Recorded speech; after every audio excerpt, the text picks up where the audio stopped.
Ah oui, Bob, t'inquiète, je sais exactement comment faire pour créer une ambiance de folie dans ton 3A. Oh là là, j'ai absolument aucune idée de comment créer une ambiance de fête incroyable dans un 3A. Au fait, tant que je te tiens, c'est pour quand la soirée déjà? Ce soir? Panique à bord, on quitte le vaisseau, c'est le crash assuré. Je te laisse. Bonjour monsieur, livraison de la lampe qui sauve les fêtes, c'est ici? Oui, mais je vous connais, non? Non, monsieur, c'est pas possible. Au revoir, hein, bonne journée, au revoir. Où le projecteur gratuit? Ah, les soirées, la musique à fond, les gens qui savent pas danser, les boissons dont on n'est même pas sûr du contenu. Mais ce qui va nous intéresser aujourd'hui, mesdames et messieurs, c'est la lumière. Quoi, vous croyez pas? Bah, essayez de danser dans une pièce éclairée pour voir.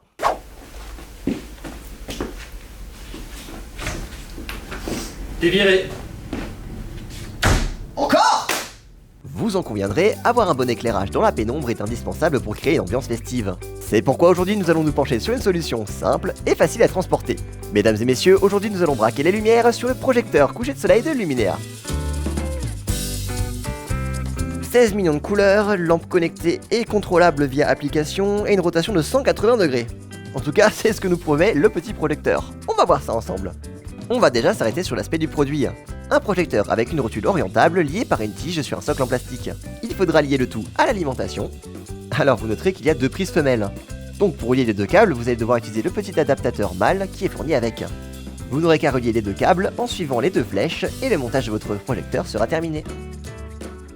Prochaine étape, branchez le produit sur secteur et déjà là, une lumière circulaire se projette. À partir de ce stade, vous avez deux options. Utiliser la télécommande ou passer par l'application gratuite pour gérer le projecteur.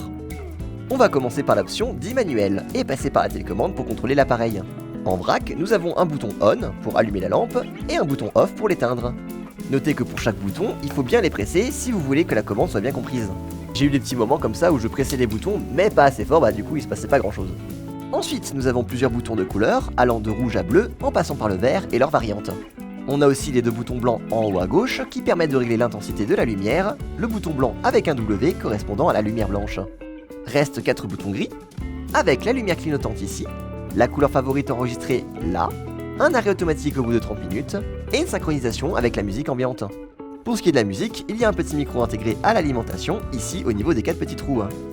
Le projecteur essaiera alors de synchroniser les changements de couleur aux variations d'intensité de la musique. À vous les joies de créer une véritable discothèque chez vous. Oh, est-ce que vous êtes chaud pour la soirée Tartaglia? Ah bah bravo, ça va de la blague des autres maintenant. L'originalité n'a jamais existé, mon ami. C'est tellement profond ce que tu dis, mec. Tais-toi et danse. Et côté logiciel alors, qu'est-ce que ça donne? Le projecteur peut être lié aux applications Tuya et Smart Life, mais nous recommandons l'application Elysion. C'est d'ailleurs avec celle-ci que je vais faire la suite des manipulations. Commençons par l'installation de l'application. Vous la trouverez facilement sur le Play Store ou sur l'App Store selon la marque de votre appareil. Une fois installé, vous devez créer un compte, je vous retrouve juste après. Maintenant que le compte est créé, nous allons pouvoir appareiller votre smartphone ou une tablette au projecteur. Avant de faire ça, je préfère prévenir parce que je me suis fait avoir, assurez-vous d'avoir bien donné les autorisations nécessaires à l'application depuis les paramètres de votre appareil, sinon l'application ne pourra tout simplement pas se lier aux machines avoisinantes. Une fois que c'est fait, nous allons appuyer sur le petit plus en haut à droite de l'écran et choisir Ajouter un appareil. Sur l'écran suivant, si l'application ne cherche pas automatiquement un appareil à coupler, appuyez sur l'icône en haut à droite en forme de cible et l'application se mettra à chercher automatiquement. Maintenant, il faut passer par le projecteur en mode couplage. Pour ça, on va venir maintenir le bouton Power sur l'alimentation pendant plus ou moins 5 secondes. Dès que la lampe émet un signal rouge de façon répétée, c'est qu'elle cherche un appareil à coupler. De retour sur l'application, si tout se passe bien, le projecteur devrait vous être proposé. Dans le cas où il ne se passe rien, tentez de connecter votre appareil au Wi-Fi à disposition, dans mon cas, ça réglait le problème. Une fois que vous avez couplé le projecteur, une connexion internet vous sera demandée, et une fois que ce sera fait, appuyez sur terminer. Une nouvelle page va alors s'ouvrir avec plusieurs possibilités similaires à celles de la télécommande. Vous pouvez changer et faire varier l'intensité des couleurs sur l'écran principal, et même personnaliser vos couleurs grâce à la seconde page. Je vous fais un exemple bateau pour vous faire une idée, mais il y a énormément de possibilités pour peu que vous soyez créatif.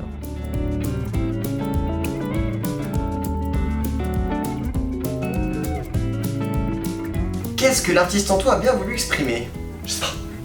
Avant de passer à la page liée à la musique, je voulais mentionner le dernier menu qui permet, dans l'ordre, de planifier une lumière qui s'active au réveil et au moment de se coucher, pour accompagner vos enfants lors de leur nuit par exemple, Planifier une liste de scénarios en fonction de l'heure. Là par exemple je demande au projecteur de s'éteindre à 15h et de se rallumer à 16. Et enfin vous pouvez aussi programmer une durée pendant laquelle la lampe va baisser en intensité jusqu'à s'éteindre. Pour les gens qui comme moi sont familiers avec la vidéo, on peut appeler ça un fondu. Dernière mention à la musique. Sur cette page, 2 choix s'offrent à vous, le Local Mode et le Ape Mode. Le premier correspond à la variation de lumière selon la musique que va entendre l'alimentation. Et puis les 4 petits trous là, vous en souvenez? Ici, vous pouvez aussi personnaliser les couleurs qui s'afficheront ainsi que la sensibilité du micro. Côté Ape Mode, c'est un karaoké. Activez-le et... Oh non, pis c'est pas ça. Oh si. Je la mets dans mon chapeau, il me dit qu'il fait trop chaud. Je la mets dans le placard, elle me dit qu'il fait trop noir. Notez juste qu'il faut utiliser le micro de votre smartphone cette fois. Et voilà, vous savez tout ce qu'il y a à savoir sur le projecteur coucher de soleil de la marque Luminea. Si la vidéo vous a été utile, je compte sur vous pour commenter, n'oubliez pas de liker, de partager et de vous abonner à la chaîne YouTube pour ne rien louper de nos prochaines vidéos. En attendant la prochaine, je vous souhaite une bonne fin de journée.